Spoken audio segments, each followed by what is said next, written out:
자, 용역의 공급이라는 건 제가 용역은 개념이 장소나 기술이나 서비스를 제공하는 게 용역이다라고 했죠. 자, 그럼 이걸 우리가 공급했을 때 이제 과세 거래라는 게 당연히 일어나야 되는데, 자, 우리 교재 보시면 두 번 동그라미 2번, 3번에 간주 공급하고 무상 공급이 있죠. 자, 이 용역의 간주 공급은 원칙적으로는 과세를 하는 건데, 간주 공급은 원칙적으로는 과세를 하는 거예요. 하는 건데 현실적으로 과세하기가 힘들어요. 그렇기 때문에 우리 교재에서도 구체적인 범위를 규정하지 않고 있다라고 적혀 있는데, 그래서 현실에서는 과세를 하지 않는다라고 적혀 있죠. 이 말을 다른 말로 하면 이론상으로는 과세를 하는 거란 이야기예요. 과세를. 그래서 용역의 간주 공급은 과세를 하는 건데, 근데 용역의 무상 공급은 원칙적으로 과세를 하는 게 아니에요. 용역의 무상 공급은 과세 거래가 아니란 이야기예요. 자, 그런데 예외라고 적혀 있는 것 있죠. 예외가 특수관계인에 대한 사업용 부동산의 임대 용역을 무상으로 제공하는 것. 특수관계자에 대한 부동산 임대 무상 공급은 우리는 시가로 우리는 과세 거래로 볼 거예요. 간주 공급이래. 얘는 일반 과세 거래로 볼 거란 이야기예요. 그래서 자, 우리 특수관계인이라는 표현이 적혀 있죠.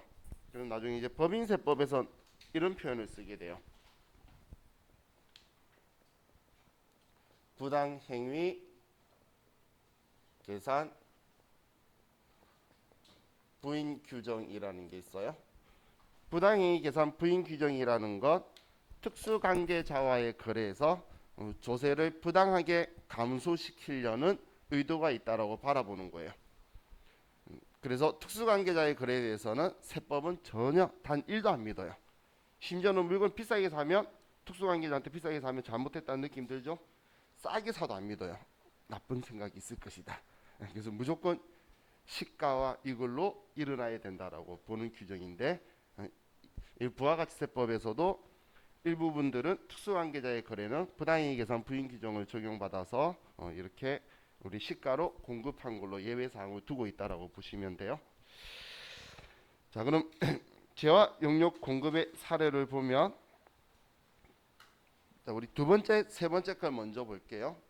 자, 우리 용역의 공급 그리고 재화의 공급으로 구분하는 기준이 우리 두 번째, 세 번째 보시면 주요 자재의 전부나 일부를 부담하면 재화의 공급, 전혀 부담하지 않으면 용역의 공급이라는 거예요. 두 번째, 세 번째 거의 차이 이해가시나요? 주요 자재를, 자, 이런 거예요. 우리 회사가 그 염색 공장을 하고 있어요. 천에다가 뭔가 색깔을 입히는. 그런데 A라는 회사가 우리 회사한테 이거 천을 주면서 노란색으로 염색해 주세요라고 이야기한 거예요. 그러면 우린 노란색으로 염색을 해서 주는데, 그때 주요 자재가 뭐냐 따졌을 때에 주요 자재는 노란색 염료죠. 근데 그 염료를 우리가 썼잖아. 그냥 이 사람은 천만 줬죠. 그럼 주요 자재를 우리가 부담했으니까 그때는 재화의 공급으로 본다는 거예요. 그런데 상대방이 저한테 천을 주면서 신기한 색깔의 염료를 주면서 이 색깔로 입혀주세요라고 이야기하는 거예요. 그럼 염료하고 천하고 우리가 다 받아서 우리는 염색하는 기술만 제공하는 거예요. 그런 경우에는 주요 자재를 우리가 전혀 부담하지 않았죠. 그런 경우에는 용역의 공급으로 본다는 이야기예요. 그럼 이 두 개를 구분하는 이유가 뭐냐면 공급 시기가 틀려요. 재화의 공급으로 보는 용역은 방금 제가 노란색 염료를 내가 써서 염색을 했죠. 그럼 염색을 다 해서 이 염색한 천을 인도하는 시점이 재화의 공급 시기가 되는데, 그런데 이 색깔로 염색해 주세요라고 하면서 줬을 때 내가 염색하는 기술을 제공하고 용역의 공급이죠. 그 용역의 공급의 공급 시기는 용무의 제공이 완료되었을 때예요. 한마디로 염색 끝나면 공급 시기가 끝나버린다는 거예요. 그리고 공급 시기에 따라서 부가가치세 신고하는 날짜가 틀려지게 되죠. 왜냐면 염색은 6월 30일 날 하고 인도는 7월 1일 날 한다 그러면 얘들이는 과세 기간이 틀려져 버리는 거예요. 그래서 공급 재화의 공급, 용역의 공급을 구분하고 있다고 보시면 돼요. 자, 그런데 다시 이제 첫 번째 거 보시면 건설업의 경우에 보면 어제 제가 건설업은 건물을 파는 게 아니고 이 건설업은 우리가 건물 짓는 기술을 제공하는 거라 그랬죠. 그런데 공사하는 시공사의 입장을 여러분들 보시면 본인들이 직접 우리 시멘트든 우리 벽돌이든 아니면 철근이든 사가지고 건물을 지을 거예요. 그러면 주요 자재 전부나 일부를 우리 건설업자가 직접 부담을 하고 있죠. 하지만 우리 건설업은 주요 자재 부담 유무를 불문하고 우리는 용역의 공급으로 본다라는 걸 이렇게 표현하고 있는 거예요. 용역의 공급 적어놓고 건설업자가 건설 자재의 전부 또는 일부를 부담하는 것이라고 적혀 있는데 건설업은 주요 자재의 전부나 일부를 부담하더라도 용역의 공급으로 본다. 이렇게 생각하시면 돼요. 자, 그리고 아래 이제 산업재산권이 두 개가 있죠.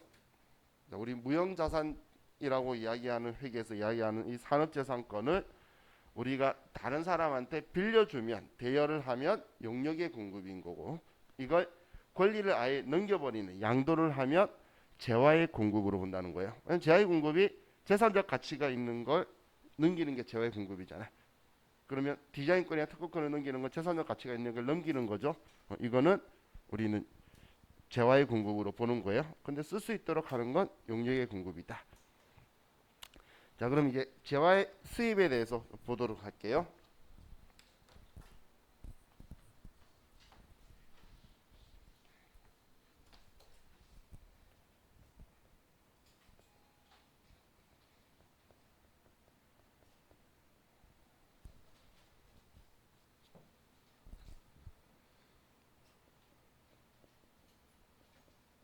자, 우리 회사가 있어요. 자, 우리 회사가 외국에서 물품을 구입할 거예요. 그럼 우리 회사가 외국 회사로 물품을 구입하기 위해서 대금을 지급을 해요. 이 대금이 10,000원이다라고 볼게요. 자, 그럼 물품을 구입하기 위해서 대금을 주면 외국 회사는 우리 회사한테 당연히 물건을 줘야 되겠죠. 그런데 물건을 우리 회사를 안 주고 세관이라는 곳으로 먼저 들어가게 되어 있어요. 외국에선 물건을 세관으로 보내게 된다라는 거예요. 자, 그럼 우리 세관의 원래 본질적인 역할은 관세를 관리하고 받기 위해서 하고 있는 거예요. 그런데 세관은 그 관세를 너무 잘 받아요. 세금 관세 안 주면 물건 안 주면 되잖아요. 물건을 벌모로 잡고 있어가지고 세금을 너무 잘 받는다는 거예요. 그래서 다른 각종 세금들도 우리 세관장한테 받아달라고 의뢰가 되어 있고 세관장이 대신 받아서 세무서장한테 납부해주는 방식을 쓰고 있어요. 근데 이제 그 단계는 우리 사업자들은 뭐 알 필요가 없겠죠. 세관장이 세무서장한테 주는 거야. 그런데 부가가치세법도 우리는 소비지국 과세 원칙을 구현하기 위해서 수출할 때는 0%니까 수입할 때 과세를 10% 하는 걸 이 세관장 단계에서 10%를 과세를 할 거라는 거예요. 그럼 지금 이렇게 세관으로 들어온 이 구역을 우리가 보세구역이라고 하죠. 보세구역. 그러면 외국에서 보세구역으로 들어온 거 이 단계는 과세 거래가 아니에요. 이 단계는 아직 여기까지 들어온 거는 과세 거래가 아니라는 거예요. 자, 그럼 이 세관이 우리 회사한테 너 물건 왔으니까 당연히 관세도 가지고 오라고 할 거고 그리고 이 관세 말고도 우리 교육세, 주세, 교통에너지 환경세, 농어촌 특별세 이런 세금들이 있어요. 그게 수입하는 물건에 대해서 따라 붙는 기생적인 세금들이 그럼 그걸 다 가지고 오라 그래요. 근데 지금 우리는 부가가치세죠. 그럼 세법은 지금 내가 10,000원의 이 물건을 샀어요. 이 금액에 관심이 있을까요? 예를 들면 여러분이 명품 밍크 코트 1,000,000원짜리를 샀어요. 나는 지금 이걸 외국에서 싸게 사서 너무 기분이 좋아. 그럼 세관장이 1,000,000원짜리 밍크 코트 샀네요. 이런 생각하면서 세금 계산할까요? 아니에요. 관세를 계산하기 위한 관세 과세가격 부가가치세법으로 따지면 과세표준이라는 게 있어요. 그러면 그 과세표준에 맞춰 가지고 자기들이 하는 관세 과세 가격에 관세율을 부과를 하게 돼요. 그러면 이 세관장은 관세의 과세 가격에 그리고 관세를 부과할 거고, 그리고 교육세나 주세, 농어촌 특별세, 그리고 교통, 에너지, 환경세 이런 것들이 있는데, 자, 이걸 전부 다 합쳐서 이걸 우리 과세 표준으로 삼아서 이거의 10%를 세관이 가지고 오라고 세금 계산서를 발행을 해줄 거예요. 그럼 지금 부가가치세법은 그냥 간단하게 표현하면 저는 기생 같은 세금에는 이중과세한다고 생각하시면 돼요. 세금에다가 또 10% 부과하는 거예요. 관세 붙이기 위한 과세 가격에다가, 그럼 이 가격에다 10%만 붙이면 될 건데 그러지 않고 관세도 넣고 이 세금들도 넣고 얘네들도 집어넣은 거에 10%예요. 근데 이건 수입만 할 때가 아니고 그냥 과세 표준에 얘네들은 들어가 있어요. 과세표준 공부 가실 때 보셨을 거예요. 그래서 지금 이 금액이 예를 들어 얘네들 다 합친 금액이 15,000원이에요. 그러면 내가 얼마에 샀는지는 관심이 없고 15,000원에 10%인 1,500원을 가지고 오라고 세무서장이 연락을 할 거란 이야기예요. 그럼 부가가치세를 우리나라에 받아서 넘기는 결과가 나올 거잖아요. 그럼 우리 회사는 물건을 받아야 되니까, 자, 우리 부가가치세 1,500원을 지급을 해요. 1,500원을. 근데 우리 회사는 과세 사업자예요. 그럼 이 부가가치세를 부담할 필요가 있나요? 우리 어제도 최종 소비자가 부담하는 거라 그랬잖아요. 그럼 이걸 돌려받아야 되겠죠? 돌려받으려면 뭐가 필요하죠?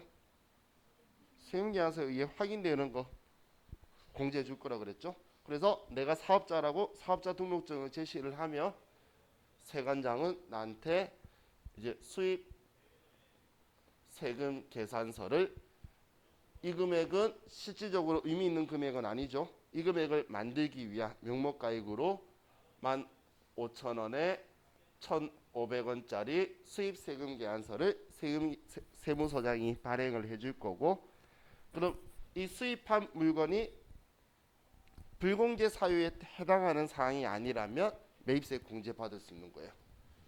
불공제 사항이 들어간다 그러면 매입세 공제를 받으면 안 되는 거예요. 자, 예를 들면 우리나라에서 2000cc 승용차를 사면 매입세 공제되나요? 안 되죠. 그럼 2000cc 승용차를 수입하면 당연히 안 돼야지. 만약 그게 된다 그러면 내가 1억짜리 자동차를 좋은 거 산다면 무조건 수입차 사겠어. 부가세가 1,000만 원인데. 그죠? 그건 말도 안 되는 이야기죠. 자, 지금 제가 이야기하는 건 실기 이야기예요. 그래서 여러분들이 공부하실 때 수입 세금 계산서를 수취했다고 해서 55 수입이라고 생각하시면 안 돼요. 여기에서 지금까지 문제는 다 보시면 그래서 하나같이 원재료 수입하고 있어요. 어쩌다 가끔 기계장치지 다 원재료 수입하니까 55 수입하면 문제가 없는 거야. 그런데 2000cc 승용차라든지 거래처가 선물하려고 샀다. 그러면 54번 불공으로 가야 돼요. 그런 순간 컴퓨터가 54 불공했을 때 분계를 도와주려고 아래에 공급 대가를 합친 금액 써주는 게 우리한테는 독이 돼요. 그래서 우리 내일 하면서 연습해 볼 거예요. 자, 그럼 지금 우리는 1,500원만 주고 이거 공제 받으려고 매입세액에 적혀 있는 세금계산서 받는 거죠. 얘는 명목가액이에요. 15,000원은. 그럼 지금 이 시점 있죠? 이 시점을 뭐라고 하냐면 수입신고 수리일이라고 하는데, 이 수입신고 수리일이 재화의 수입의 공급 시기예요. 수입신고 수리일이. 세관장이 이제 우리한테 이걸 넘겨주는 시점 있죠.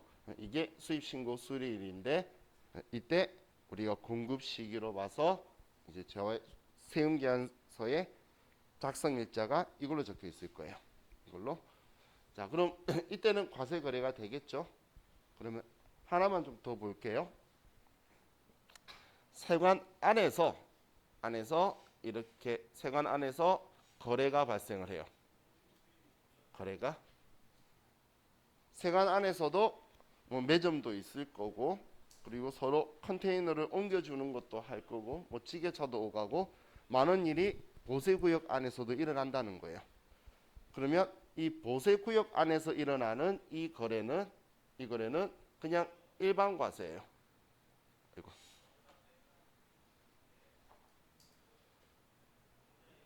일반 과세라고 말하는 건 10%의 그냥 우리나라 내국 거래로 과세한다는 거예요.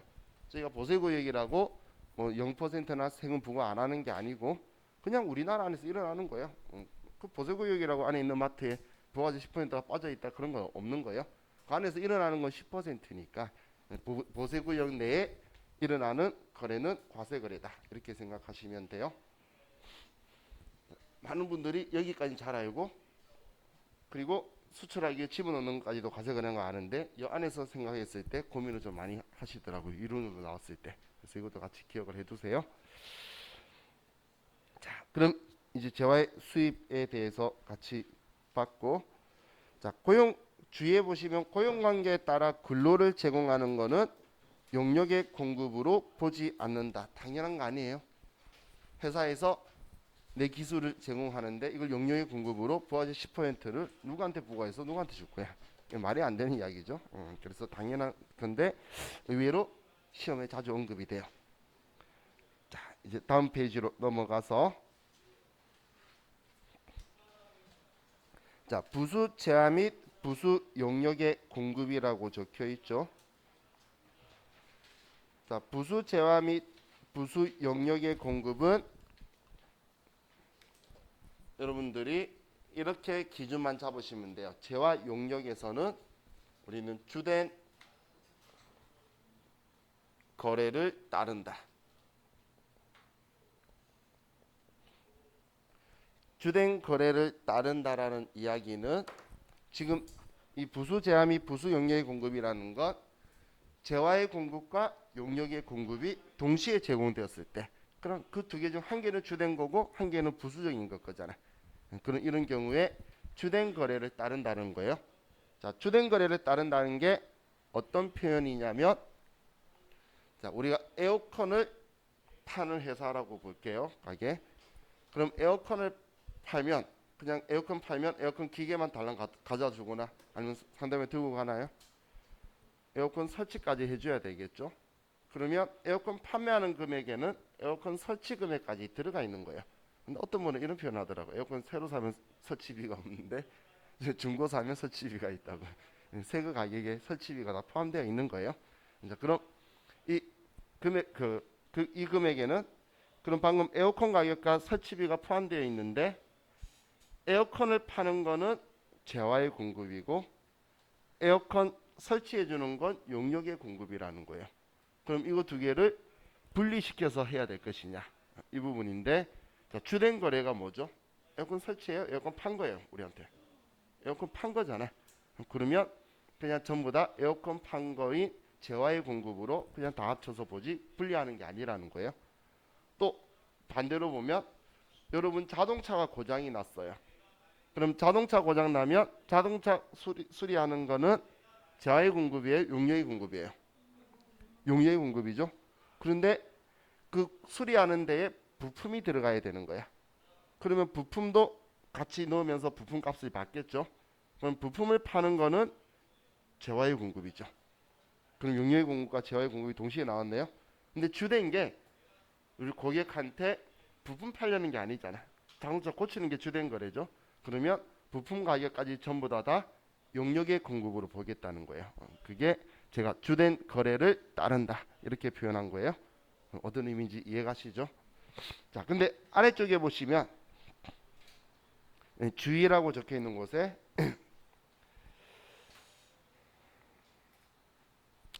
주된 사업에 부수되는 재화 용역이 면세이면 주된 사업에 관계없이 면세이다. 그러나 주된 사업에 부수되는 재화 용역이 과세이면 우리 주된 사업의 과세 여부에 따라 재화 또는 용역의 과세 여부를 판단한다라고 적혀 있죠. 자, 지금 이게 무슨 이야기냐면 지금 이 책 저자도 그렇고 많은 사람이 영역의 공급과 재화의 공급을 하면서 면세 과세를 좀 꼬이게 섞는 경우가 꽤 많아요. 자, 그런데 우리 세법에서는 면세 우선주의라는 게 있어요. 면세 우선주의. 그래서 지금 부수되는 재화가 면세 재화라면 주된 재화가 과세든 면세든 면세로 보겠다는 거예요. 지금 표의 내용이 그거예요. 너무 의미 있게 보지 말고 보면 뭐 내용인지 궁금하실까 봐 설명드리는 거예요. 부수되는 재화가 면세라면 부수된 게 그럼 주된 거래가 과세든 면세든 우리 그 부수된 부분은 귀속되지 않고 면세로 빼겠다는 이야기예요.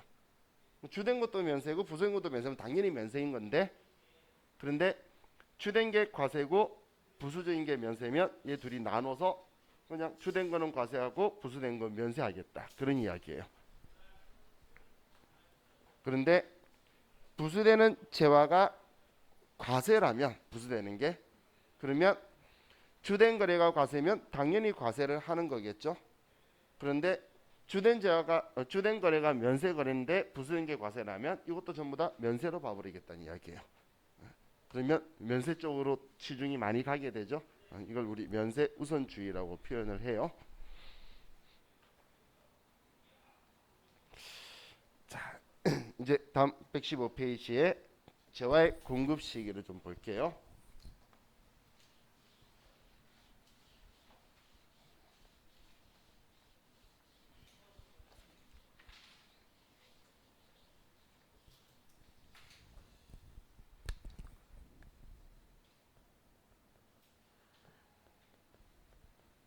자, 공급 시기를 우리가 공부하는 이유는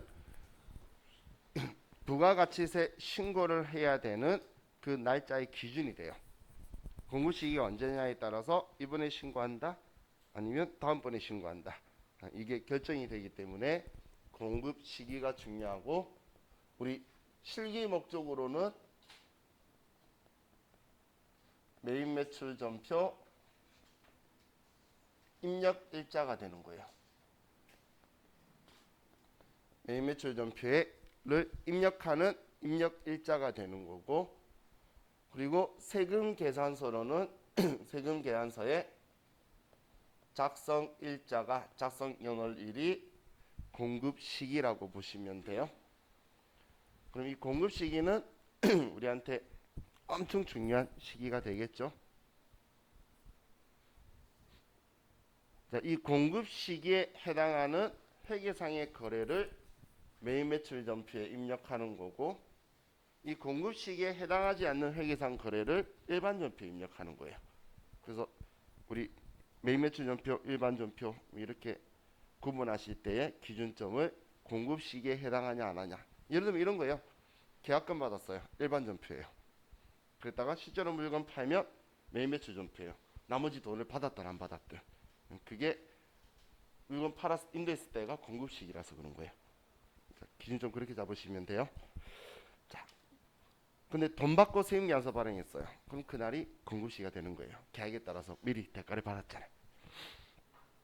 자, 그럼 우리 표의 첫 번째 재화의 공급 시기에 1번은 재화의 이동이 필요한 경우는 재화가 인도되는 때, 한마디로 넘겼을 때라는 이야기고 이동이 필요하지 않으면 우리는 상대방이 재화를 이용 가능할 때 우리가 팔았다고 이야기하는 거고 1번과 2번을 적용할 수 없을 때는 공급이 확정되는 때 팔았다고 서로 정확하게 이야기할 수 있을 때 그때를 이야기하는 거예요.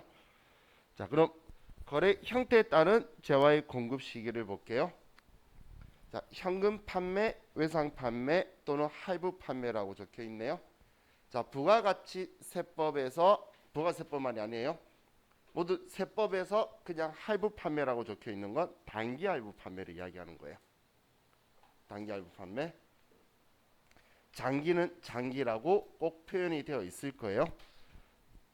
그럼 이 장기 단기가 회계에서는 보고기간 종료일로부터 1년이지만 회계를 제외하고는 우리 일상생활에서도 그렇고 세법에서도 그렇고 그냥 1년이에요. 1년. 근데 부가가치세법은 장기, 단기를 구분하는 게 장기가 이 과세 기간의 이상에 걸쳐서 1년 이상이죠. 2회 이상 분할 납부하는 걸 장기 할부 매출이라고 표현을 하는 거예요. 그럼 단기는 그 안에 1년 안에 우리가 할부가 되는 건데 이런 경우에는 그냥 공급 시기를 인도했을 때 한 번만 본다는 이야기예요. 한 번만. 그럼 한 번만 공급 시기니까 세금 계산서도 한 번만 발행하겠죠. 그래서 과세 표준이 총액이 되는 거예요. 전체 얘를 10개월 할부를 했다. 그래도 무조건 전액을 우린 세금 계산서에 쓰게 된다라고 보시면 돼요. 자, 두 번째, 상품권 등 현금 또는 외상으로 판매하고 그 후 상품권 등이 현물과 교환되는 경우라고 적혀 있죠. 상품권으로 우리가 물건을 팔 때도 공급 시기는 실제 현물이 상대방에게 넘어갔을 때가 우리는 공급 시기로 봐서 인도했을 때 이때 우리가 증빙을 발행을 해줄 거예요. 자, 다음 재화의 공급으로 보는 가공의 경우 우리 주요 자재 전부나 일부를 부담하는 가공 거래에서는 우리는 가공된 재화를 인도할 때고 반환 조건부 판매, 동의 조건부 판매, 그 밖의 조건부 판매 및 기한부 판매 지금 전부 다 뭔가의 조건이 걸려있죠. 어디 기한까지든 어떤 조건이든 그러면 그 조건이 성취되거나 기한이 지나가면 이건 그때가 공급 시기예요. 여러분들 시형 판매라는 거 있죠. 그럼 시형 판매라고 했을 때 원칙으로는 우리 고객이 구매 의사를 표시했을 때가 공급 시기인데 근데 그럼 고객 보고 일단 써보시고 결정하시라고 했는데 그럼 도대체 언제까지 써봐야 돼? 그 부분에 부딪히게 되죠. 그래서 15일 이내 뭐 이런 식으로 기간을 걸 거라는 거예요. 그러면 고객이 구매 의사를 표시를 안 해도 15일까지 구매 의사 표시 안 하고 가만히 있었으면 기한이 15일 지났죠. 그러면 그 기한이 경과된 15일 시점이 우리는 공급 시기가 될 거다. 그런 이야기예요. 자, 그리고 우리 장기 할부 판매 완성도 기준 지급 조건 그리고 중간 지급 조건부 전력이나 그 밖의 공급 단위를 구획할 수 없는 재화를 공급하는 경우. 자, 지금 장기 할부 매출이라 적혀 있죠. 그리고 완성도 기준 지급. 완성도 기준 지급이라는 건 몇 퍼센트 완성하면 얼마 줄게. 몇 퍼센트 완성하면 얼마 줄게. 이렇게 계약서에 쓰는 거예요. 그리고 우리 중간 지급 조건부. 계약금 언제 줄게. 1차 중도금 언제 줄게. 뭐 2차 중도금 언제 줄게. 이런 식으로 계약서에 쓰는 거예요. 그리고 전력처럼 구획 단위 나눌 수 없는 거. 자, 여러분은 직접 작성해 본 적은 없으실 건데 전기세가 있죠? 우리 여러분들 전기세 나오죠?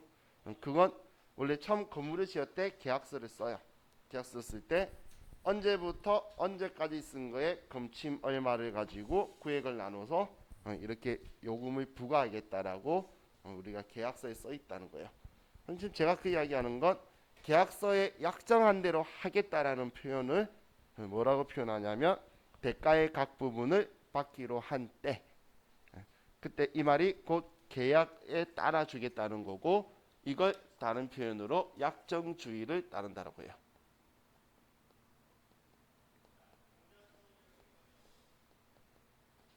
계약서에 써져 있는 대로 한다는 뜻이에요.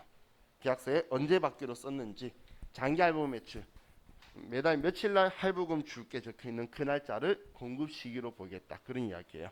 이걸 약정주의를 따른다고 표현을 해요. 자, 다음 무인 자판기를 이용하여 재화를 공급하는 경우. 무인 자판기 이용하면 이걸 언제 공급 시기해야 될지 참 애매하죠. 그래서 원칙적으로는 자판기에서 돈 뺄 때 유식한 표현으로 책에 적혀 있는 것처럼 사업자가 무인 자판기에서 무인 판매기에서 현금을 꺼내는 때, 뭐 인치할 때. 다음 위탁 판매 또는 대리인에 의한 매매인 경우는 수탁자가 제3자에게 제공했을 때, 이건 우리 수익인식 시점도 똑같고 우리 부가가치세법상의 공급 시기도 똑같고 재고자산에서 빼는 시기도 똑같고 다 동일해요. 자, 간주공급은 재화를 사용하거나 아니면 소비했을 때, 써버렸을 때라는 이야기죠. 결론적으로 쓰지도 않았는데 너 팔았어 말이 안 되잖아. 너 딴 데 쓸 거지, 팔았어, 이거 말이 안 되겠죠. 써야지 공급 시기가 되는 거예요. 또 폐업시 잔존제한은 폐업하는 날 사업자가 비사업자한테 팔아버린 걸로 한다라고 했어요. 그래서 공급 시기는 폐업하는 날이에요. 자, 그리고 내국 물품을 외국으로 반출하거나 중개 무역 방식의 수출, 직수출을 이야기하는 거죠. 이 직수출 이런 경우에는 공급 시기는 수출한 재화의 선적일, 기적일이라는 표현은 비행기에 실는 거, 선적일은 배에 실는 걸 이야기하는 거예요.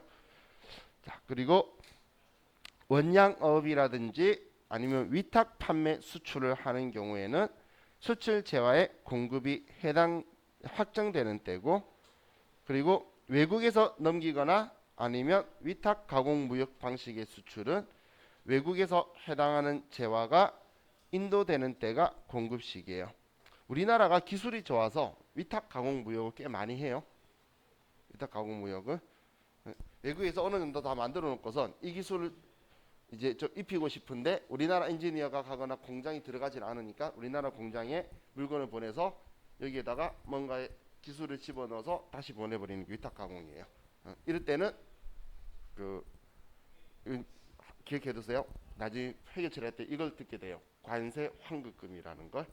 우리 관세는 원래 환급 안 해준다라고 했죠. 그런데 위탁 가공 무역하는 경우에는 들어왔다가 다시 나가잖아. 그때 들어올 때 관세를 부과 안 할 수는 없는데 다시 재수출을 하는 거죠. 그러면 그 관세는 다시 환급해줘요. 그걸 관세 환급금이라고 표현을 해요. 나중에 그 관세 환급금은 그래서 나중에 또 차감 계정으로 제품이나 원재료의 차감 계정으로 다 할 거예요. 자, 그럼 아래쪽에 장기 할부 판매는 다음의 요건을 충족해야 된다라고 적혀 있는 게 2회 이상으로 분할하는 대가를 받을 것이라고 적혀 있는데, 제가 우리 이 과세기간 이상에 걸쳐서라고 표현을 했죠. 자, 그리고 그게 니은에 적혀 있는 거고, 두 번째는 중간 지급 조건부 재화 공급은 다음의 요건을 충족해야 된다 해서 계약금을 받기로 한 날의 다음 날부터 재화를 인도한 날 또는 재화를 이용 가능하게 하는 날까지 계약 기간이 6개월 이상이어야 되는 거예요. 중간 지급 조건부가 계약금, 중도금 이렇게 주는 거 있죠. 자, 이거 여러분들이 문제에서 파악해야 되는 게 있어요. 시기에서. 왜냐하면 완성도 기준 지급이나 중간 지급 조건부라는 걸 명시를 해주는 경우가 있어요. 그러면서 1차, 2차, 3차 이렇게 적혀 있어요. 그럼 여러분들이 전체 기간을 먼저 한번 싹 봐야 돼. 봐서 얘가 1년 넘어가 버리면 이번 것만, 오늘 날짜 것만 세액량서 발행하는 거예요. 그죠? 그런데 그게 아니라 지금처럼 기간이 짧아. 6개월이야. 그럼 혹은 방금 제가 말했던 완성도 기준 지급이나 이런 표현이 없어. 그럼 전액으로 써야 돼요.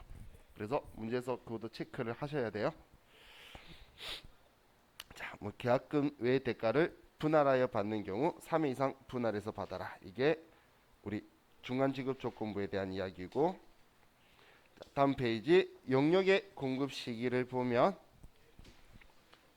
자, 용역은 여러분들 뭐 미용실에 갔어요.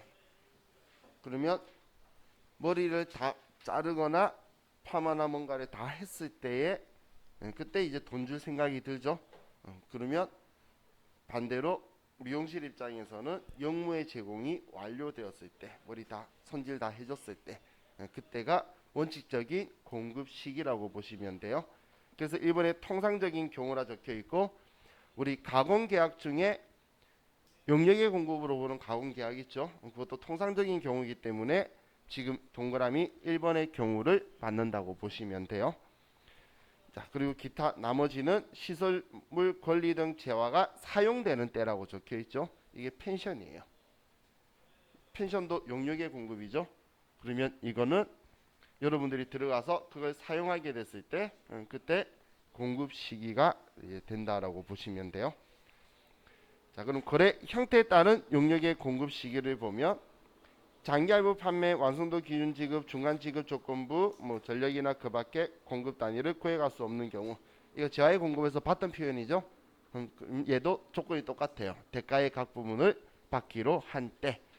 자, 그럼 전세금 또는 임대보증금의 간주임대료라고 적혀있죠. 전세금도 보증금이잖아, 어떻게 보면. 전세든 아니면 월세 보증금이든. 자, 우리 이제 여기 계신 분들은 간주임대료가 뭔지는 아시죠? 자, 그럼 이 간주임대료가 실제로 우리가 받는 건가요? 간주자 붙었잖아요. 너 보증금 가지고 이자만큼 임대료 받았어라고 간주하는 거잖아요. 그게 간주임대료죠. 그래서 공급 시기를 알 수가 없다는 거예요. 그러니까 그런데 받고 싶잖아. 너무너무 받고 싶어서 1년에 4번 받겠대. 그 표현이 예정신고 기간 또는 과세기간 종료일이라고 하는 거예요. 자, 그래서 자, 기억해 두세요. 간주임대료를 입력하는 날짜가 있죠. 우리 간주임대료는 14건별로 처리할 거잖아. 증빙이 없는 과세거래니까. 그럼 날짜를 며칠로 써야 되냐면 3월 31일, 6월 30일, 9월 30일, 12월 31일자로 14건별로 간주임대료를 쓰셔야 되는 거예요. 그날이 공급시기니까. 여기 매매처 전표 입력 일자라 그랬죠. 그러면 월세는 월세 주고받기로 한 날대로 우리 약정주의 따라갈 거예요. 월세는.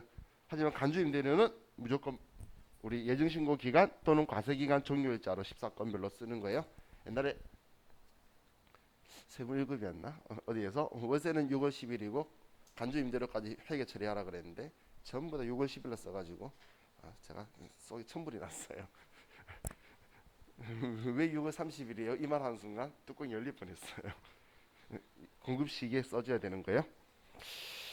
자, 다음 이 이상의 과세 기간에 걸쳐 일정한 윤역을 계속적으로 제공하고 그 대가를 선불로 받는 경우 1년 이상 이야기하는 뜻이에요.